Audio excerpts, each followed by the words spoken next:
tardes a todos. Gracias por participar de las jornadas de la Semana del Ambiente de la Escuela Técnica número 29. Y en particular hoy, que es el Día de los Océanos, contamos con la exposición del licenciado Walter Grismayer. Él es licenciado en Oceanografía, trabaja como investigador en el Servicio de Geografía Naval, es docente de la Escuela de Ciencias del Mar y de la Universidad de la Defensa Nacional, y realizó también varias tareas de investigación vinculadas con el territorio antártico. Muchas gracias por tu presencia, Walter. Alrededor de la charla, los participantes pueden realizar consultas que serán resueltas al finalizar. Muchas gracias. Adelante, Walter. No, muchísimas gracias a vos por estar y darme la oportunidad de presentar este tema que realmente es apasionante. Ya lo hemos visto, para algunos puede ser de las que hayan estado en la presentación anterior de la Escuela de Ciencias del Mar o en la presentación del Centro Argentino de Cartografía, y gracias por eso, por poder difundirlo. No sé, cuando vos querías, puedo empezar con la propia presentación. Walter, muchas gracias. Bueno, voy a compartirlo.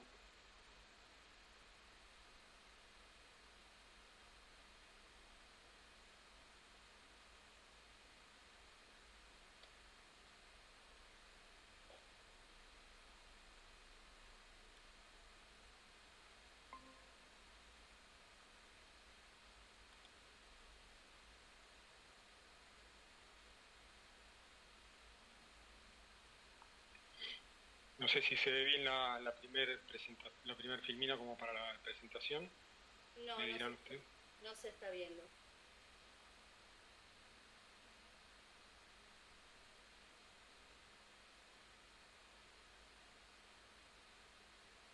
Ahí comenzó. A ver ahora. Ahora sí. ¿Se ve bien? Sí, se ve bien, Walter. Perfecto. Muy bien, la charla, bueno, específicamente vamos a hablar del tema de la Antártida, las características de la misma, la exploración, parte de la exploración que se realizó en la Antártida durante la historia, y principalmente hacer hincapié en que este continente es la última reserva del agua dulce en todo el mundo. Este proyecto pertenece a la Escuela de Ciencias del Mar, donde yo soy el director y estoy acompañado por Mónica Fiore de ASCUE, María Florencia y Luciano Venegas como parte del equipo. Primero nos tendríamos que preguntar, para entrar en contexto, de qué se trata esto de la Antártida. Podemos hablar, como dije al principio, de las características físicas principales de la misma, parte del descubrimiento y la exploración del continente, luego los intereses geopolíticos que hay en torno al continente, que es muy importante, y hablar específicamente del Tratado Antártico y del Protocolo de Madrid. Todo esto está inmerso en algo ultracandente en estos días, no diría en estos días, en las últimas décadas, que es el cambio climático y el efecto que está produciendo el cambio climático en todo el planeta, principalmente estudiando tanto la Antártida como el Ártico y la parte de los océanos. Y hacer el hincapié sobre que la Antártida tiene la mayor cantidad de agua, en forma de hielo lógicamente, pero la mayor cantidad de agua dulce como reserva para todo el planeta. ¿Cuáles son las características principales de las que vamos a hablar? Vamos a decir, ¿qué es la Antártida? Para mucha gente puede decir, sí, es lo que está ahí en el Polo Sur. Bueno, ¿cómo lo podemos definir? ¿Cómo se formó la Antártida? Entonces, ¿cuáles son los extremos? Extremos de temperatura, negativos o positivos. Y luego hacer una comparación, una pequeña correlación entre lo que es la Antártida y lo que es el Ártico. Comencemos. para saber qué es la Antártida. Este continente tiene alrededor de 14 millones de kilómetros cuadrados. O sea, es bastante grande. Y alrededor del 98% de todo el continente está cubierto por un espesor de alrededor, en promedio, de 2 kilómetros de hielo. Hay lugares de la Antártida, que es la parte central de la Antártida, donde los espesores pueden llegar hasta 4 kilómetros sobre el nivel del mar. Muchas partes del hielo está sobrepasando lo que es el límite continental. Y esas son las famosas barreras de hielo. Hay bastantes barreras de hielo sobre todo el continente antártico. Ustedes ven estas partes grisadas en el mapa. Todo esto. Pero principalmente hay tres que son las más importantes. La barrera de Ron-Kirchner, al sur del mar de Weddell, y la segunda sería la barrera de hielos Ross, que está al sur del mar de Ross, y la barrera de Larsen, al este de la península antártica. La barrera de Larsen ya vamos a ver más adelante, que es bastante crucial en el tema del cambio climático, donde más efecto está teniendo y donde más se ve la desintegración de los hielos en este continente. Bueno, y también podemos decir que dentro de lo que es la gente que habita en la Antártida, específicamente gente que va a hacer ciencia, y puntualmente algunos lugares donde, por ejemplo, uno de los ejemplos es la base Esperanza en Argentina, donde hay una permanencia, donde es una de las tantas bases permanentes y, por ejemplo, hay una escuela. Como último, la distribución está bastante,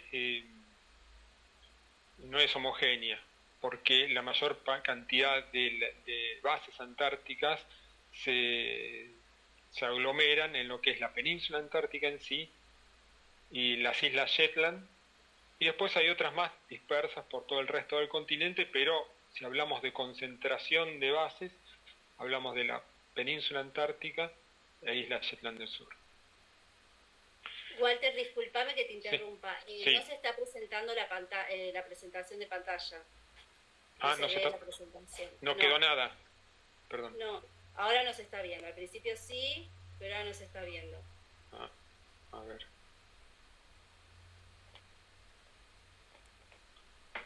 Veamos ahora si me deja.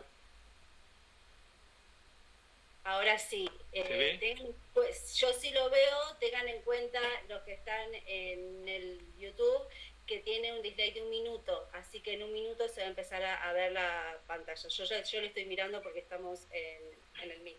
No sé si Carolina se estuvo viendo la anterior. En un determinado punto se dejó de ver, pero ahora sí lo estoy viendo. Ahora sí se está viendo. Bueno, no sé, partimos del planiferio de físico-político del IGN que se está viendo en pantalla, como para poder hacer también, como lo presenté anteriormente, se está compartiendo. Acá me están avisando por WhatsApp que no están viendo la pantalla. No sé si los demás lo están viendo. Uno de los participantes me está diciendo que no se ve. A ver.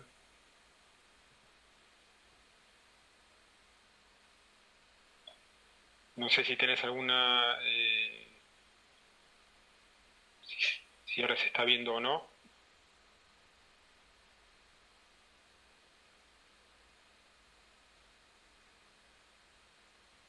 Sí, se está viendo, Walter, la presentación. ¿Se está viendo? Sí. Bueno, entonces continúo porque acá me habían avisado que no se veía. Perfecto. Si nosotros estamos viendo ahora el mapa poniéndonos en contexto de dónde está la Antártida, en el planiferio lo podemos ver fácilmente en la zona sur todo el continente antártico. En este mapa específicamente del IGN está detallado el sector circular que corresponde a las pretensiones de Argentina en la Antártida Argentina. Esta es una de las visiones que digamos, para poder entrar en contexto y verlo, para saber de cómo se veía y cómo era y cómo es ahora el mapa de la Argentina. Si aguarda un segundito, Walter, que en este momento no se está viendo YouTube, compartir pantalla. Lo estoy viendo a través de la transmisión de Meet, pero no en el YouTube. A ver, un segundo. Sí. Por eso, a ver, esperemos un segundito. Vos a través del Meet lo estás mirando, lo estás viendo. Sí, a través del Meet lo estoy mirando. Sí.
Walter, me dicen que ahora se ve que podés continuar. Sí.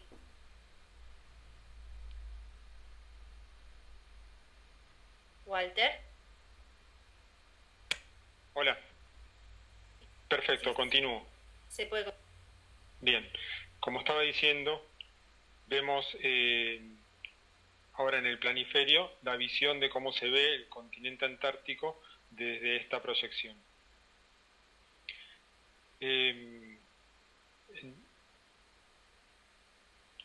¿Cómo se veía? Lo que estaba diciendo es cómo se veía antes un mapa de Argentina con el continente antártico y cómo se va a ver ahora. Si nosotros vemos el globo terráqueo, vemos perfectamente el continente antártico en la parte sur, y antiguamente los mapas teníamos, de los que conocíamos nosotros, siempre la República Argentina con un sector rectangular al costado abajo a la derecha, donde indicaba la Antártida Argentina. Donde esto podía llevar un poco a confusión en el sentido de que, bueno, uno miraba el mapa y decía, bueno, hay un rectángulo al costado, a pesar de que acá se veía Tierra del Fuego y las Islas Malvinas y el resto, pero, digamos, la noción de lo que era en forma global la Antártida no se lo tenía con este mapa. El mapa actual es el mapa bicontinental, donde podemos representar algo muchísimo más real físicamente para tener esa noción de cómo es tanto la parte de Sudamérica donde está Argentina y el resto en la parte del continente antártico, y marcado el sector que reclama Argentina, el sector antártico argentino. Acá hacemos una ampliación y podemos ver del 74 al 25 en los meridianos, y al norte con el paralelo 60. Sería el sector reclamado por la Argentina. Acá podemos ver lo que dije antes respecto a las barreras de hielo, pero específicamente dos barreras de hielo, no la de Ross, que están más acá al sur, digamos para el otro lado,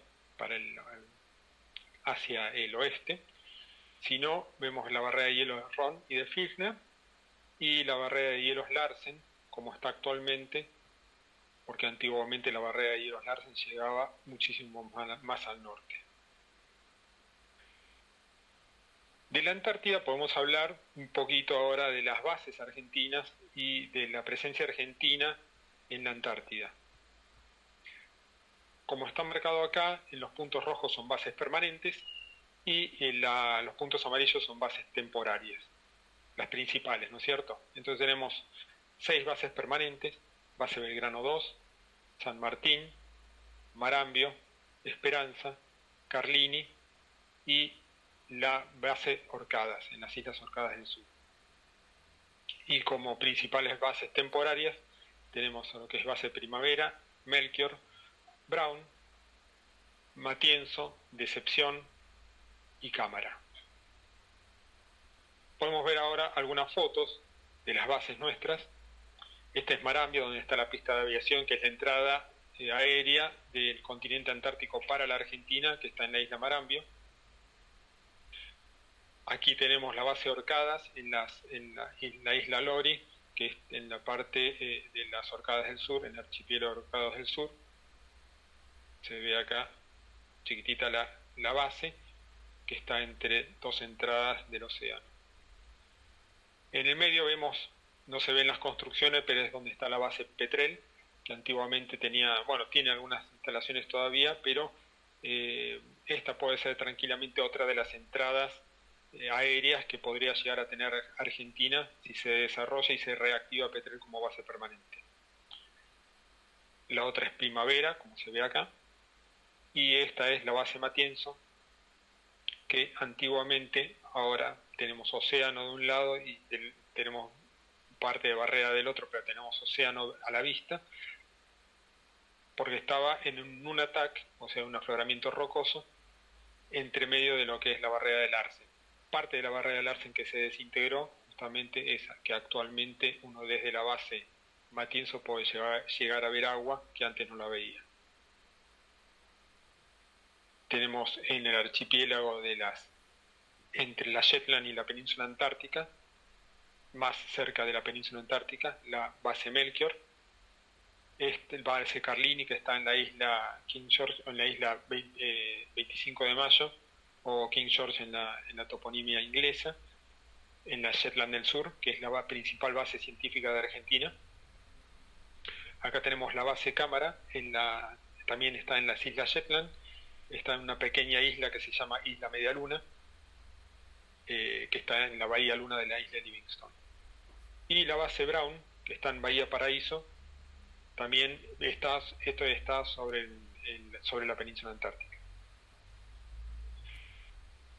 Más al sur tenemos la isla San Martín, la base San Martín.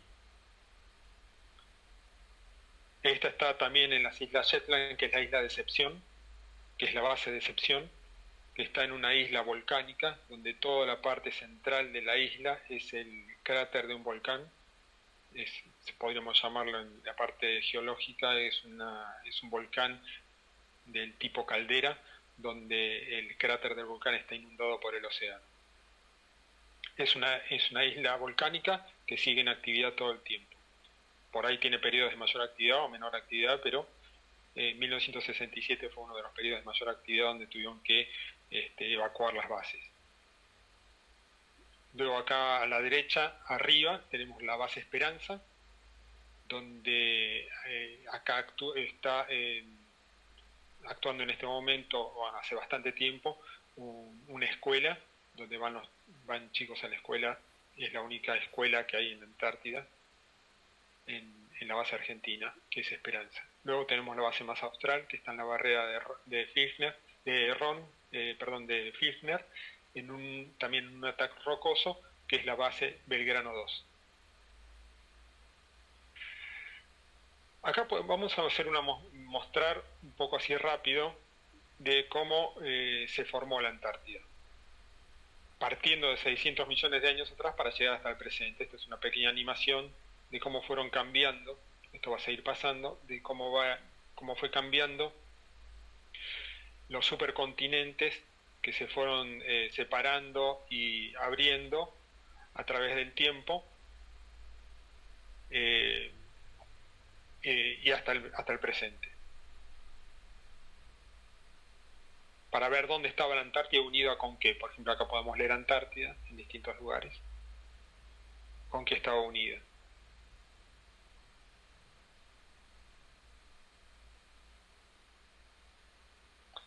Esto estamos hablando de los supercontinentes como Gondwana, la Eurasia, después que se fueron uniendo nuevamente. la Antártida se mantenía con Australia, la India y África, era toda una sola masa de tierra. Luego el famoso supercontinente llamado Pangea, que también estaba unido todo lo que era América, África, India, Antártida y Australia. Luego se empezaban a romper.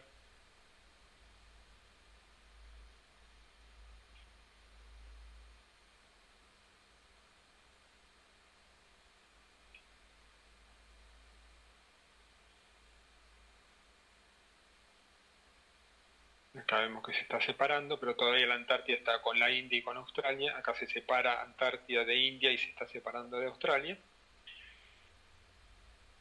Y aquí en el avance se siguen separando. La India navegando hacia Asia para chocar con la placa de Eurasia y formar la cordillera del Himalaya. Y la Antártida manteniéndose como continente único. Acá hablamos de 50.000 años atrás, en el Cuaternario, donde está la última glaciación, y luego como es hoy en día. Otro punto que vamos a tocar era el de los extremos. Por ejemplo, vamos a tomar este puntito rojo que está de este lado, y para tener una referencia podríamos decir que en este punto, que en este lugar, está la base Vostok de Rusia, donde le podemos llamar que es el punto de mayor inaccesibilidad, porque no se puede acceder, es la parte más difícil para acceder al continente antártico, que es la parte central, no es la parte de la península ni los bordes, sino la parte central de la mayor masa continental. Y acá, viéndolo un poco más en detalle en la base Vostok, que es un punto muy importante para distintos estudios, acá podemos verlo en más grande en una foto satelital, y acá podemos ver una foto de la base que actualmente está siendo remodelada. En este lugar se registró en 1983 la temperatura más baja de toda la historia en la Antártida, de 89.2 grados centígrados bajo cero, sin hablar de una sensación térmica, sino de un registro de temperatura absoluta. La NASA en el 2010 también registró un valor más bajo todavía, pero este valor de 94.7 se registró satelitalmente y en el momento que se tomó se dudan de algunos factores o algunos parámetros como para poder tener la certeza de que ese valor era cierto. Por lo tanto, todavía se mantiene este de 89.2 como temperatura más baja registrada físicamente en el continente antártico, bueno, en todo el mundo, porque es la temperatura más baja de la Tierra. Bajo la capa de hielo, o sea, la parte subglacial de lo que es, si nosotros sacaríamos todo el casquete de hielo de la Antártida, debajo de eso y sobre las rocas hay distintos ríos subglaciales y lagos. Cosa increíble, pero existen, que se mantienen líquidos a esa digamos, a esa profundidad. Uno de los más grandes y más importantes que se descubrió justamente es en una perforación que se hizo en la base Vostok, y llegaron a perforar 3 kilómetros y medio, un poco más de 3 kilómetros y medio, acá dice 3.623 metros, para poder llegar casi a lo que es el lago, un lago de 670 metros de profundidad y un tamaño bastante importante.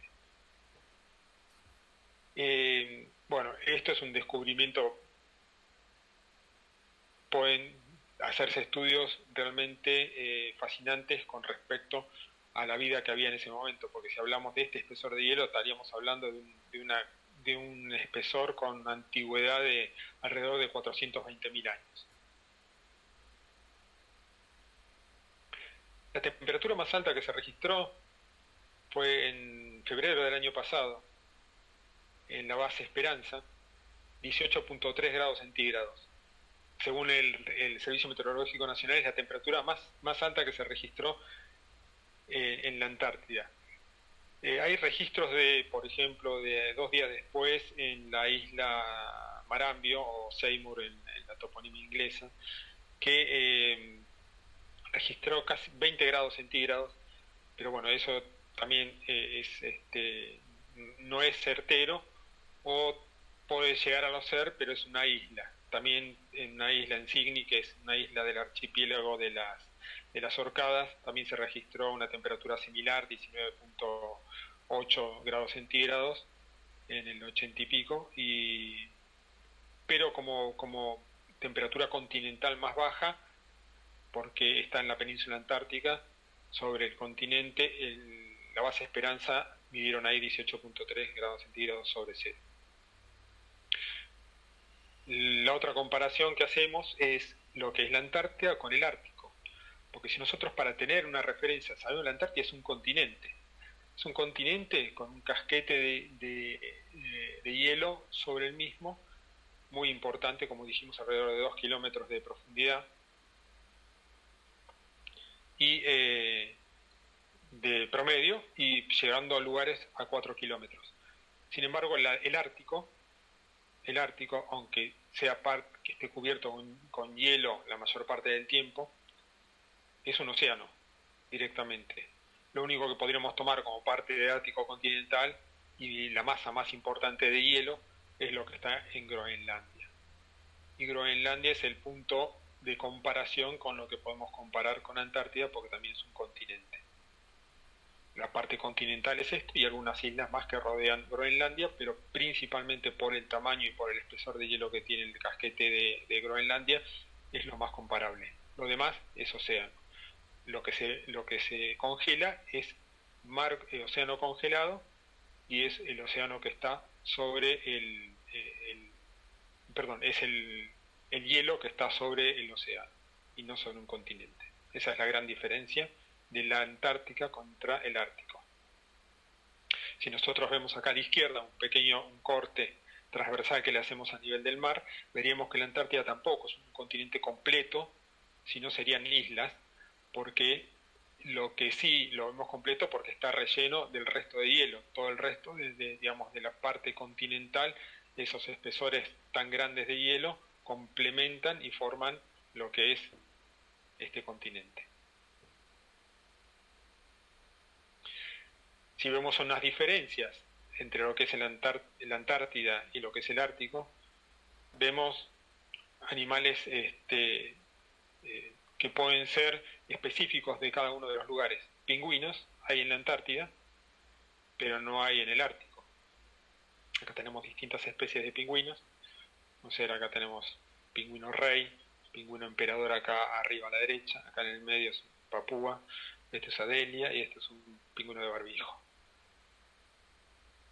Y del otro lado tenemos una fauna que no existe en el sur, en la Antártida. El oso polar no está en la Antártida, las morsas no están en la Antártida, por ejemplo el zorro ártico tampoco está en la Antártida.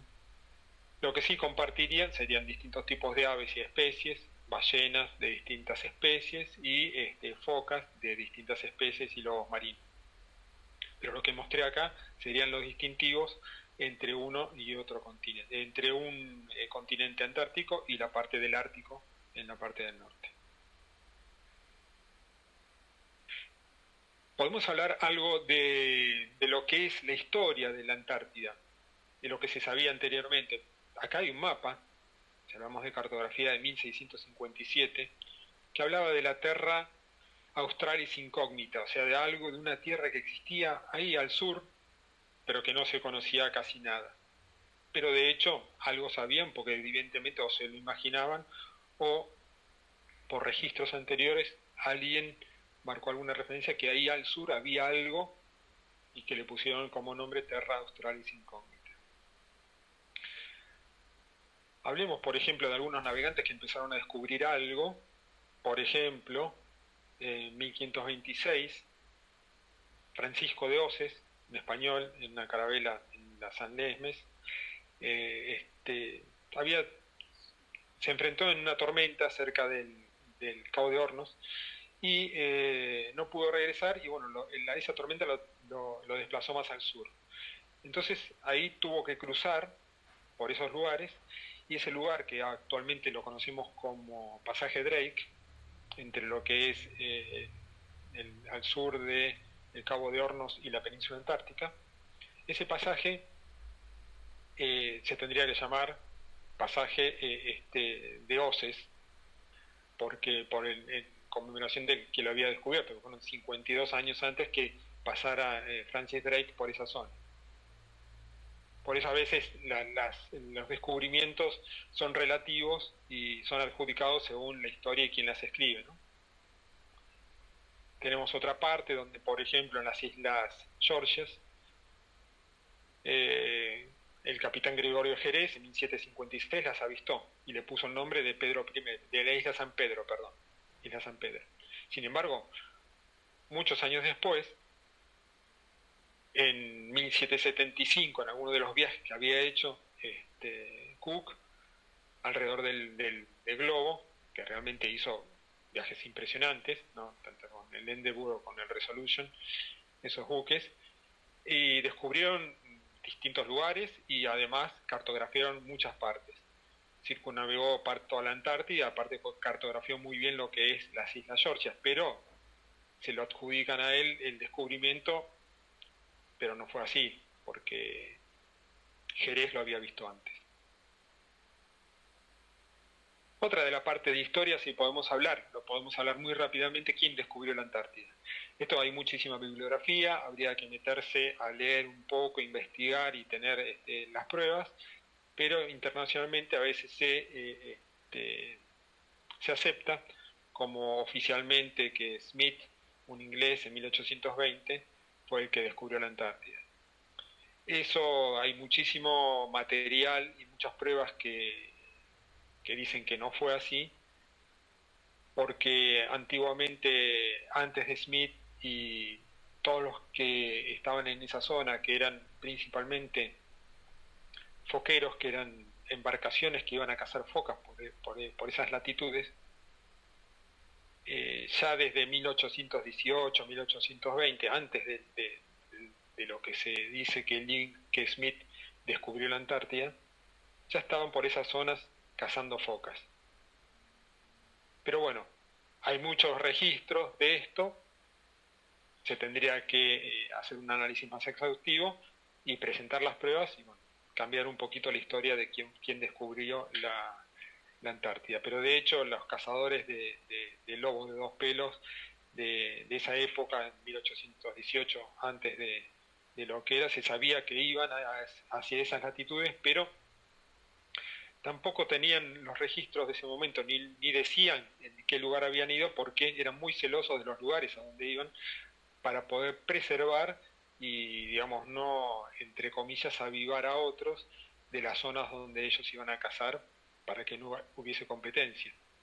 Tanto el Espíritu Santo como otro buque, como el San Juan Nepomuceno, estuvieron antes por esos lugares y, bueno, y también hay unos restos de un buque español que también concuerda, que es el buque San Telmo, en la isla Livingston, donde parte de ese naufragio fue descubierto por Smith cuando llegó a la Antártida, pero después le dijeron a Smith que no, bueno, que no, si él decía que descubrió restos de náufragos, o sea, un naufragio, perdón, en esa zona, no podía atribuirse oficialmente el descubrimiento de la Antártida. Igualmente después lo hizo también para así Rusia se atribuye en 1820 que Bellinghausen fue el descubridor de la Antártida, así como la Antártida, la parte continental de la Antártida, dice que Palmer, también de Estados Unidos, es otro de los descubridores. Por lo tanto, como ven, esto trae muchísima tela como para poder leer y, digamos, estar al tanto de quién fue realmente el que descubrió la Antártida. Otra después de 20 más o menos años del descubrimiento de los foqueros que iban a cazar, por ejemplo, en otra zona de la Antártida también se aventuraron otros exploradores, uno de ellos muy importante que fue Dumont d'Urville en 1840, para reclamar una parte de la tierra de Adelia como parte de Francia.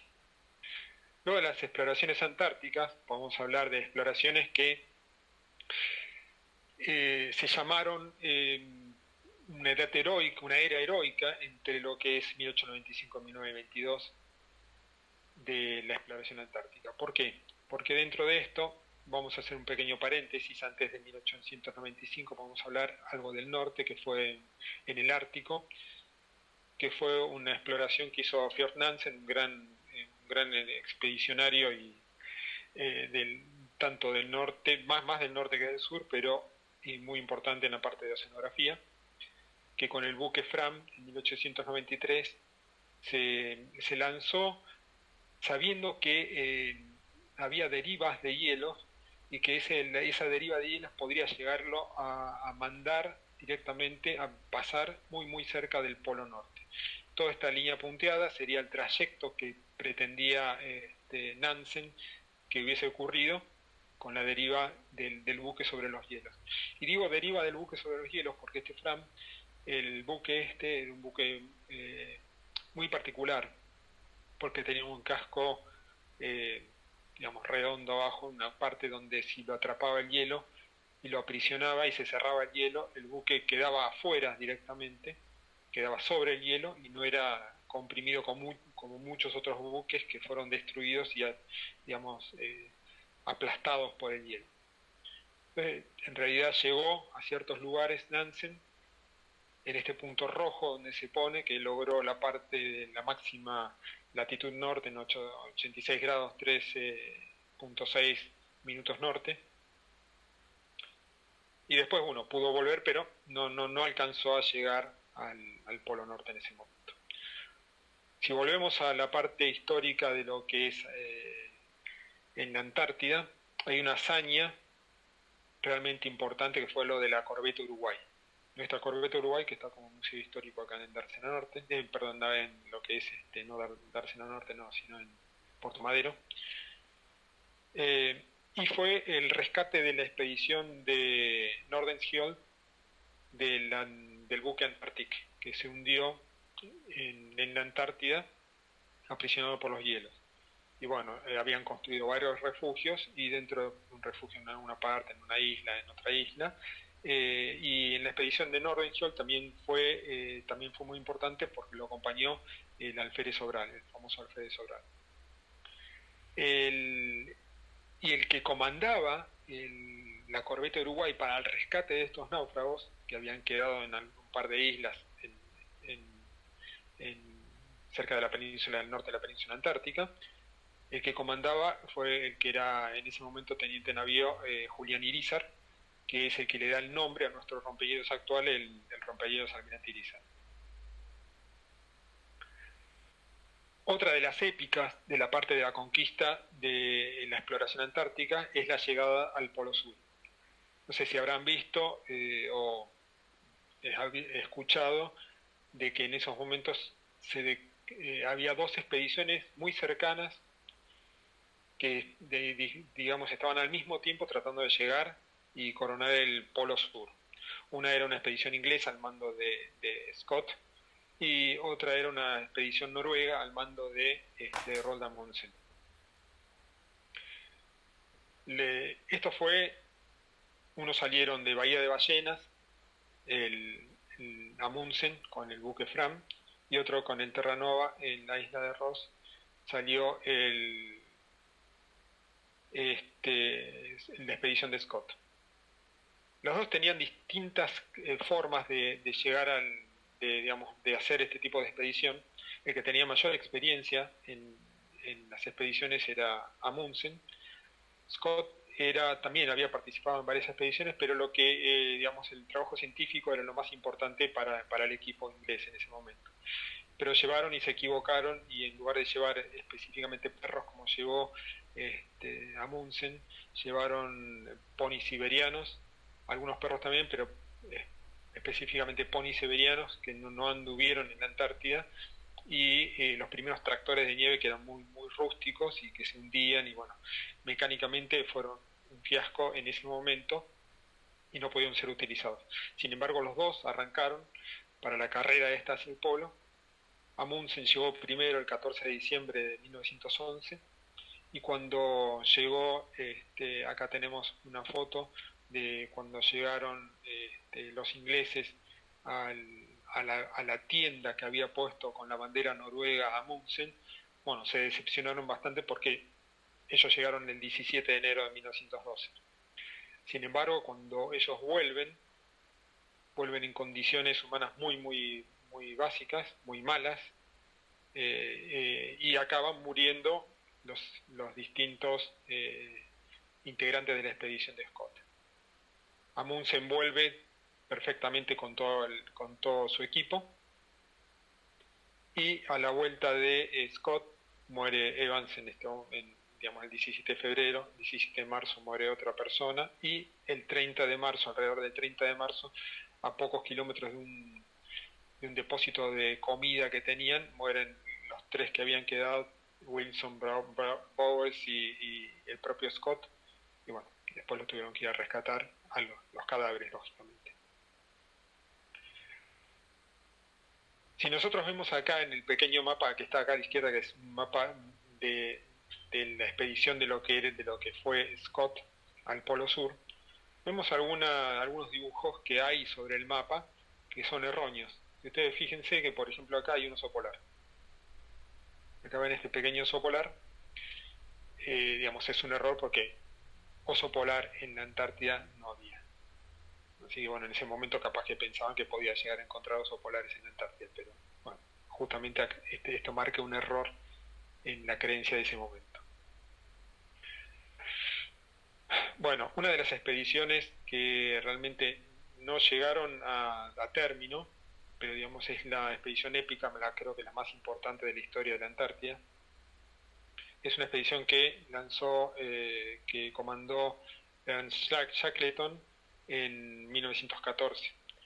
Estaba previsto que saliendo de las Islas Georgias del Sur iban a llegar al sur del Weddell, hacer un cruce a través de toda la Antártida, un cruce transantártico, salir por la barrera de hielos Ross, llegar al otro océano, o sea, la parte del mar de Ross, y llegar a Hobart, Australia, navegando. Todo esto no pudo ser porque cuando salió el buque, llegó a un cierto lugar donde lo atrapó el hielo, y bueno, y ahí empezó la peripecia de lo que fue esta expedición de Antártica de Shackleton. Salió en 1914, en enero del año 1915 quedó atrapado el Endurance, que era el buque que los transportaba, quedó atrapado en el hielo. Al quedar atrapado en el hielo, no lo podían sacar, trataron de sacarlo todo el tiempo, pero no podían hacerlo. El 24 de octubre de ese año de 1915 lo abandonaron y siguieron derivando sobre el pack de hielo al sur del Weddell, y en ese momento, el 21 de noviembre, terminó de destruirse y de romperse triturarse por los hielos el Endurance, y se hundió. A partir de ese momento sacaron los botes salvavidas y todo lo que podían tener y lo fueron transportando a través de los hielos y arrastrándolos, como se ve acá en esta imagen, arrastrándolos por el pack de hielo hasta llegar a océano abierto. Cuando encontraron océano abierto se embarcaron Walter, sí. Discúlpame, tenemos un problema técnico y vamos a tener que cortar en 5 minutos, así que te agradezco muchísimo, es súper interesante la charla, pero pues si podríamos ir por ahí redondeando porque se va a cortar la transmisión por un problema técnico. Bueno, está bien, listo.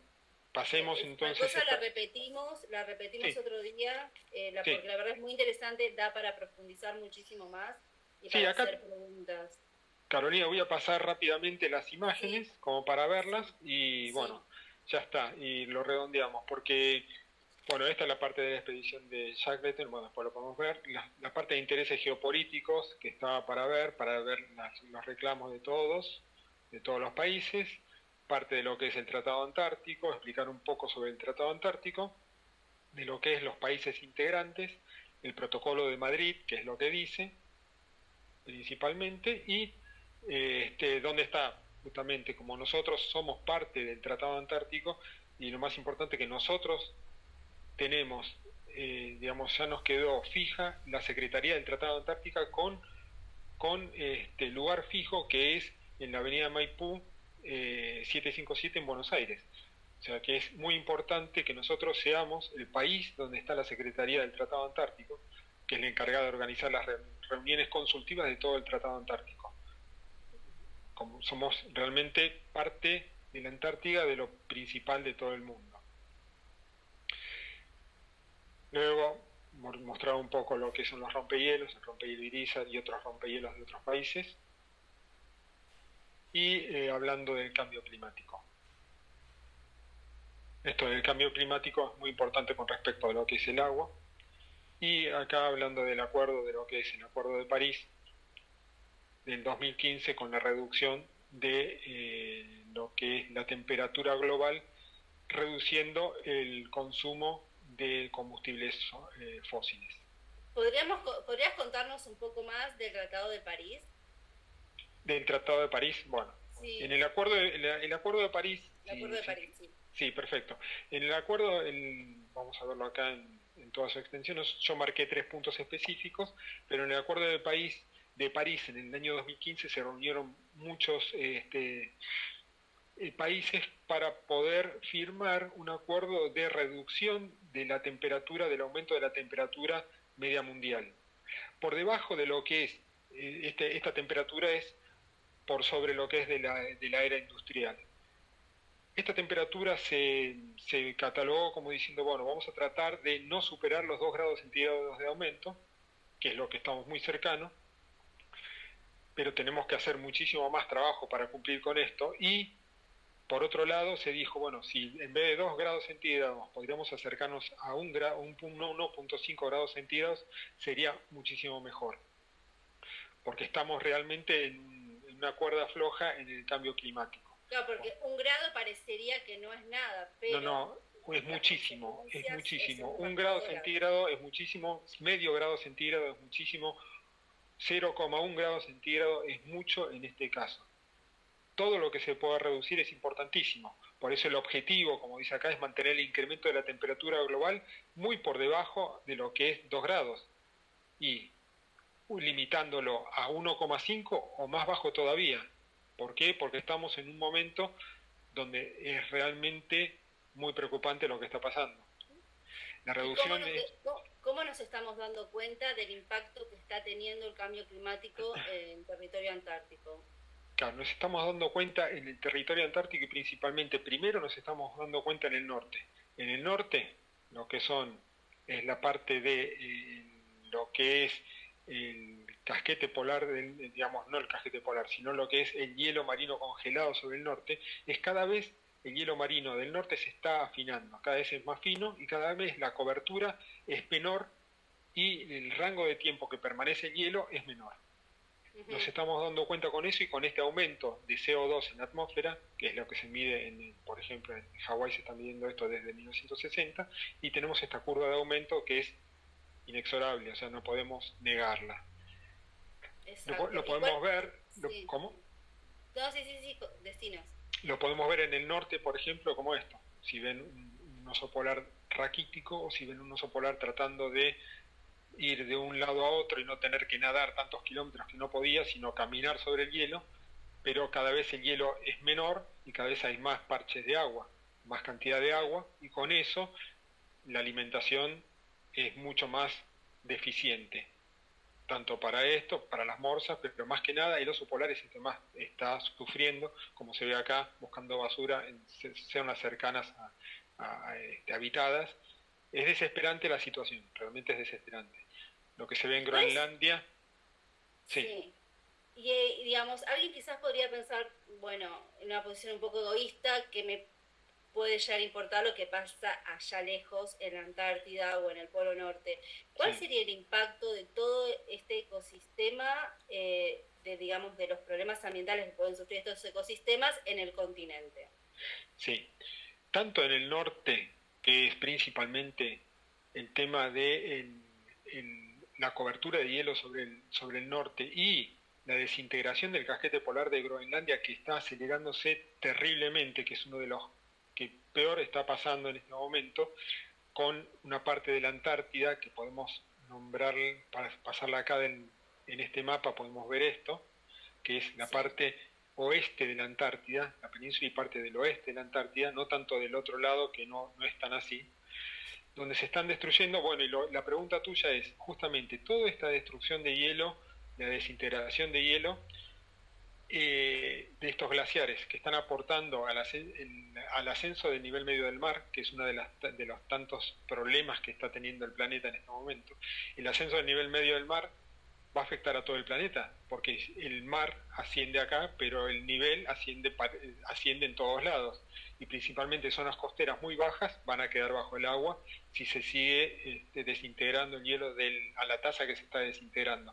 Por eso 2 puntos, por ejemplo, si se terminara de destruir toda la parte de estos glaciares de la parte antártica, que son los que más están sufriendo actualmente, que son el glaciar Thwaites, si se desintegra este glaciar, se subiría el nivel medio del mar en 65 centímetros, que es un montón, Si agarramos y se está destruyendo lo que se ve acá, Groenlandia, cómo se está desintegrando Groenlandia, estamos hablando de 1992, estamos hablando del 2002 y ni hablar del 2020, si se desintegra este casquete, aumentaría el nivel del mar en 7 metros. Sí. Pero si se desintegra todo el casquete de la Antártida, se incrementaría en 60 metros más. ¿Por qué? Por la masa de hielo que existe en la Antártida es tan grande, son 14 millones de metros cuadrados de superficie, y tenemos una profundidad que ya dijimos que son 2 kilómetros, 2 punto y pico kilómetros de promedio, y hasta 4 kilómetros de espesor de hielo. Así que bueno, esto es el tema más importante, y todo esto repercute en el resto del mundo. ¿Pero por qué repercute en el resto del mundo? Porque en el propio calentamiento global que está pasando hay consecuencias sobre las corrientes marinas y la estabilidad de los océanos. Y como sabemos, las corrientes marinas son las que transportan y que distribuyen el calor hacia el resto de los continentes, hacia los distintos continentes, mandando, por ejemplo, una de las más principales, que es la corriente del Golfo, que es una corriente cálida, mandando ese calor hacia lo que es Europa. Si esto se empieza a reducir, porque justamente hay un cambio en lo que es el océano, en la velocidad de la circulación de las corrientes, un cambio en lo que es en la salinidad de los océanos, con un aporte de agua dulce muchísimo más grande a través de la desintegración de estas masas de agua dulce. Todo eso. ¿Qué consecuencias podría tener entonces esta salinidad en los océanos en los ecosistemas acuáticos, subacuáticos? Y eso, por ejemplo, ya se está dando, por ejemplo, una ralentización, porque se hace más lenta la corriente del Golfo, y provoca que la cantidad de agua que se profundiza en el norte, que es en el norte de la Antártida, o sea, si vamos a ver, no, en la Antártida no, en la zona del norte, vamos a ver otro mapa. Tengo que ver acá. Si vemos acá en el Ártico, la corriente del Golfo pasa por acá, y digamos atempera la zona de lo que es las Islas Británicas y toda esta parte de Noruega. En estas zonas, entre Islandia y todo esto, hay distintos puntos donde el agua se profundiza, o sea, se profundiza porque se hace mucho más frío y tiene mayor cantidad de sal. Si esa cantidad de agua cambia en la masa, en el volumen de agua que está haciendo esto, entonces va a cambiar la circulación mundial de los océanos, porque la circulación mundial de los océanos, podemos hablar de la circulación oceánica como una circulación superficial de la superficie de 700, 800 metros, provocada por los vientos, que es una circulación de vientos y de deriva, y la otra es una circulación termoalina, que es producida por la combinación de la temperatura y la salinidad. Esos factores de temperatura y salinidad, cuando cambian, pueden llegar a modificar, justamente están modificando la cantidad de volumen de agua que se profundiza en estos lugares, y hay una circulación mundial que, si alguna vez leyó, que es el Conveyor Belt, que es el cinturón de circulación mundial de los océanos, ese patrón, si se desequilibra, bueno, empieza a cambiar todo. O sea, de hecho, estos puntos que pasan en el norte y pasan en el sur afectan a todo el planeta. No podemos estar mirando para otro lado. Eso es imposible. Decimos, está muy lejos, sí, pero está muy lejos, pero nos va a tocar y seguro porque va a afectar a todo el planeta. Está afectando a todo el planeta. Y la tasa de desintegración de los hielos es cada vez más alta. ¿Qué hay de cierto en este mito que tanto se dice que durante la pandemia la naturaleza, el planeta descansó de la acción de los seres humanos? ¿Eso se vio algún impacto en este proceso? O... Sí, se vio, pero el impacto fue mínimo. O sea, se vio, pero después recrudeció nuevamente cuando empezaron a funcionar nuevamente las industrias. O sea, fue muy poco, pero es una pauta de decir, bueno, si dejamos de dañar tanto al planeta con el tema de la quema de combustibles fósiles, máxime lo que es el carbón actualmente, porque tanto los países principales como Estados Unidos, China y Rusia son los grandes consumidores de carbón de todo el planeta y son los que más afectan en todo el planeta al calentamiento global. Todos los países afectan también, pero digamos, ellos son los que más afectan en proporción. Y si nosotros no nos damos cuenta de que tenemos que tomar en cuenta eso, como digamos, se vio en el último, en el acuerdo de París del 2015, si nosotros no, de hecho, ustedes saben que, por ejemplo, Trump anteriormente había salido del acuerdo de París, y él decía que no importa, quememos todo el carbón que sea, porque lo del cambio climático es un invento y estamos dentro de digamos, un cambio global que es intrínseco a lo que es la naturaleza y que la incidencia del hombre es muy poca.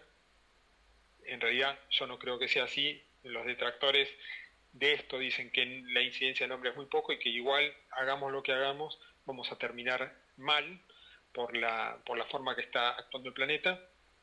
De hecho, un proceso natural del planeta, dicen. De hecho, hay un proceso natural del planeta que estamos en un momento de glaciación, pero hay innumerables factores o hechos que corroboran que la acción del hombre está acelerando terriblemente ese proceso.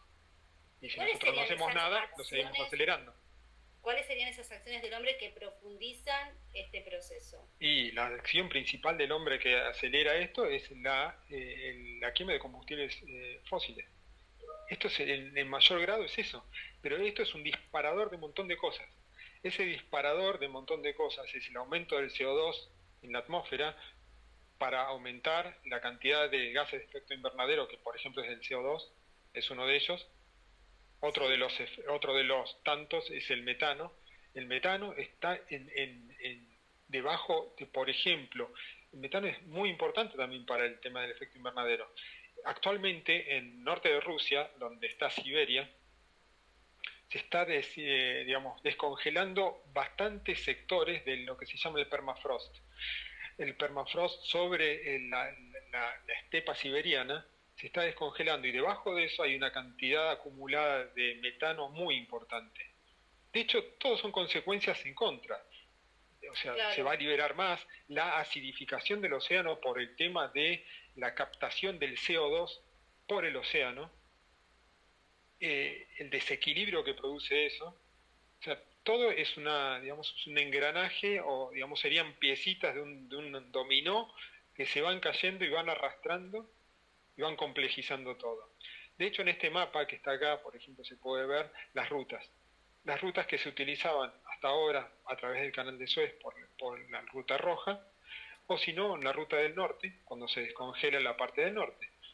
La cantidad de tráfico marítimo que empezó a haber en los últimos años es cada vez mayor a través de la ruta del norte. Eso es, para la industria es mejor, en un sentido porque ahorran muchísimo en la ruta de los buques, pero para la humanidad es muchísimo peor. ¿Por qué? Porque se descongela, como se está afinando la cantidad de hielo que hay en el norte, de lo que se congela en el océano, y queda más libre la parte de aguas libres para poder circular con los buques, se está aprovechando con la navegación. Antes no era tanto porque había mucha parte congelada donde no podían entrar los buques. Sí. Actualmente tenemos lugares donde se está descongelando y una parte del año, mayor cantidad de parte del año, donde tenemos muchísimo menos cobertura de hielo y eso es lo que permite ese tráfico mayor de buques en el norte. Y ahora, estos tratados, estos acuerdos internacionales, la existencia de los Objetivos de Desarrollo Sostenible, han hecho muy poco, ¿no? Para poder presionar a las grandes potencias que cesen este uso desmedido de energías no limpias, energías no renovables. Es, es, ¿No, ¿no es cierto? No sé qué opinas de esto.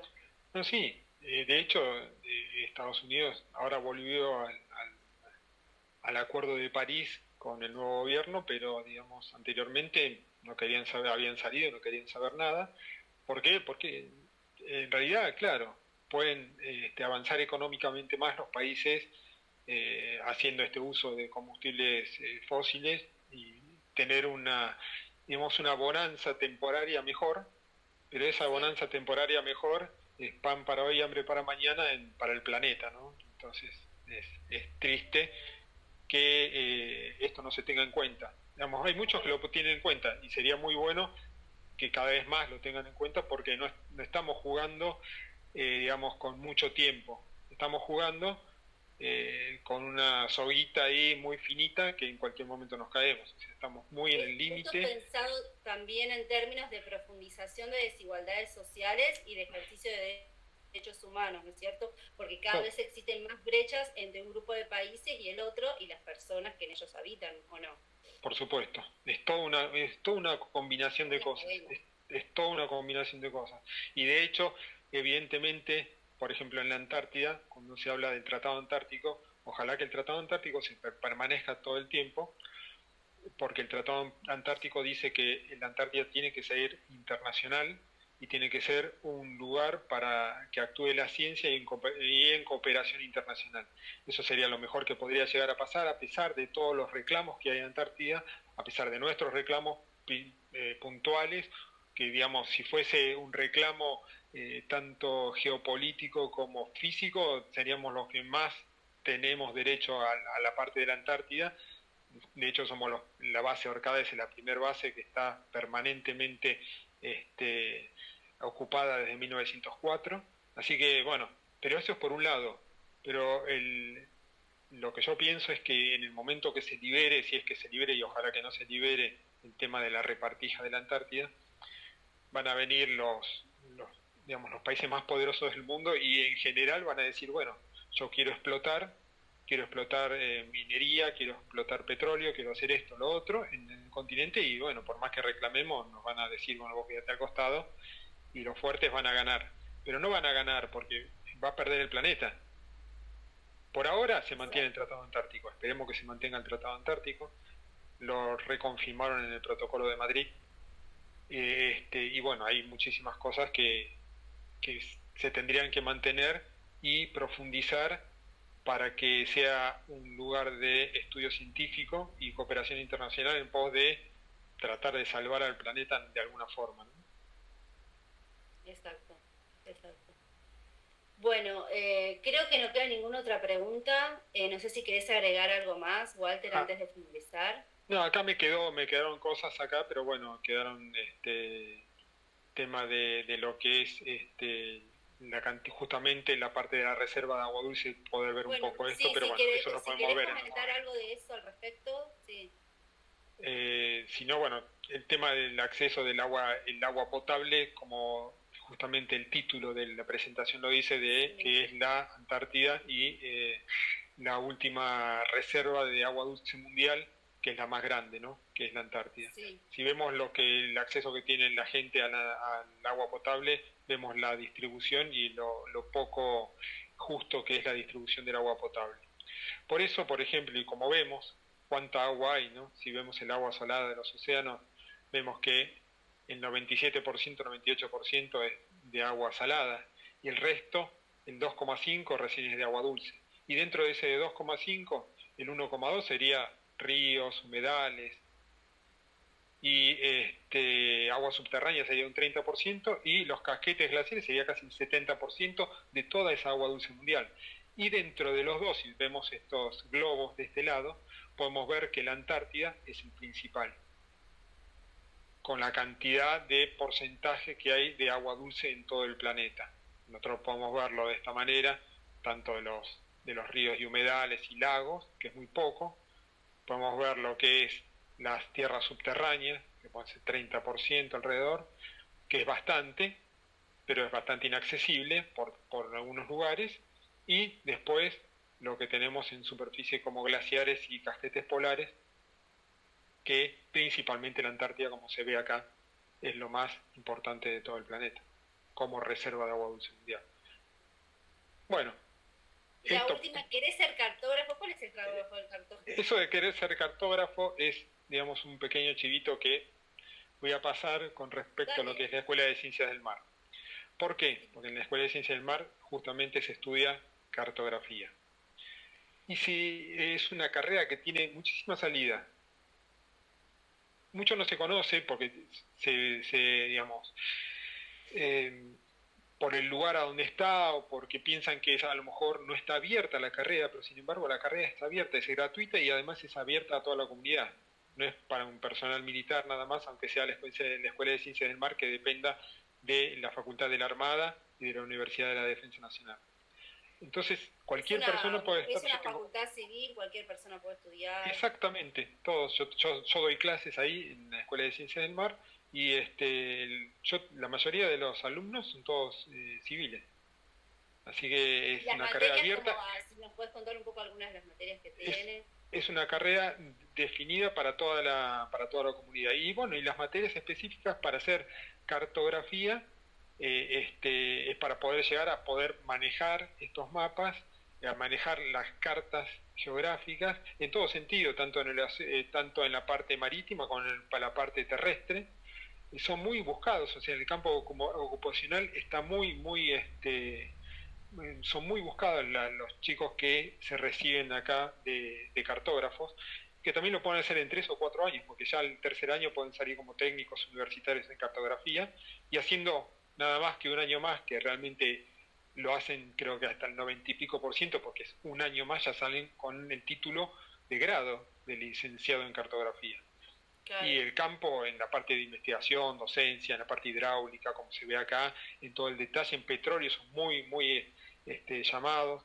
Hay muchos que están trabajando en la hidrovía, por ejemplo, la parte de agrimensura. ¿En la Antártida también y hacer trabajo de campo? Por supuesto, en la Antártida, viajes en la Antártida lo puede hacer todas las personas, o sea, hay distintos grupos. Yo, por ejemplo, como soy oceanógrafo, yo estuve trabajando en el Instituto Antártico, y en el Instituto Antártico, bueno, es el que me dio la oportunidad de ir a la Antártida y hice 9 campañas antárticas, así que bueno, el conocimiento antártico y la experiencia antártica es muy grande, y aparte es como un sentimiento muy particular, ¿no? Si algunos van y no les gusta, no vuelven nunca más, o no aguantan las condiciones climáticas o el trabajo que se hace allá, para mí es fundamental y era un placer, a pesar de las condiciones climáticas, el trabajo que hacíamos ahí en el océano, porque en la parte de oceanografía nosotros hacíamos con botes hacer fondeos de correntómetros para medir corrientes, para medir mareas, para medir turbidez del agua, distintos tipos de estudios, tanto que son físicos o químicos o geológicos, hasta biológicos. O sea, que es una carrera no solo para estar sentado en un escritorio, sino para salir, para hacer trabajo de campo, para conocer otros lugares, para conectarse también con otras profesiones, con otros profesionales, también interdisciplinaria. Interdisciplinaria. De hecho, yo iba como oceanógrafo, iban químicos, iban geólogos, iban cartógrafos, o sea, iban de distintas disciplinas en la Antártida, y justamente es lo mejor que se puede hacer, y lo que se empezó a hacer en un momento, hacer grupos interdisciplinarios para hacer estudios de campo bastante abarcativos, ¿no? Y también es un ejercicio de soberanía. Por supuesto, porque y la soberanía que se hace ahora, antiguamente se pensaba que únicamente con la presencia es la soberanía, pero no solamente con la presencia, porque la presencia es una pata, pero la otra pata de la soberanía actual en todo el mundo es hacer ciencia. Y hacer ciencia creo que es una de las partes más importantes, y si nosotros lo pensamos en un marco de cooperación internacional para poder sacar un provecho para, digamos, para todo el mundo, es mucho mejor que estar pensando específicamente en tratar de sacar un provecho cortito para alguien particular, para un país en particular, que digamos que no, en definitiva, para el futuro de la humanidad no va a servir para nada. Exacto, exacto. Bueno, muchísimas gracias, Walter. Muy No, interesante tu charla, tu exposición. Creo que es un tema que da para profundizar muchísimo más. sí, Estamos profundamente agradecidos a vos, a la Escuela de Ciencias del Mar, y bueno, también a la escuela y a la persona que nos ayudó también con la parte técnica, Daniel Guzmán, nuestro facilitador digital. sí, muchísimas gracias. Y perdón, bueno, a lo mejor me extendí un poco, No, no, tardamos un poco en tuvimos un entrar, problema técnico. pero bueno, estoy abierto a cualquier propuesta para dar el resto un poquito más extenso de la forma para poder presentarlo un poquito mejor. Muchas gracias, Walter. No, gracias a vos y a todos Y ustedes. gracias Muchas a todos gracias. los presentes también. Muchas Muchas gracias gracias. a todos por participar. Gracias.